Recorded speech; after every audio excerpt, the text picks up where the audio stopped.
ಕೊಡಗಲಿ ನೀ ಹುಟ್ಟಿ ಹರಿಯುವೆ ನಲಿವಿಂದ ತರುತ್ತಲಿಯೆಲ್ಲೆಲ್ಲೂ ಆನಂದ.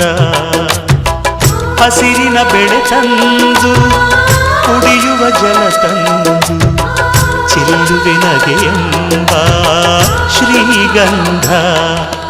ಧುಮುಕುತ ವೇಗದ ಜಲಪಾತದಲ್ಲಿ ವಿದ್ಯುತ್ ನೀಡುವೆ, ಬಯಲಲಿ ಕಾಡಲಿ ಕಲಕಲ ಹರಿಯುತ ನಾಟ್ಯವ ಮಾಡುವೆ.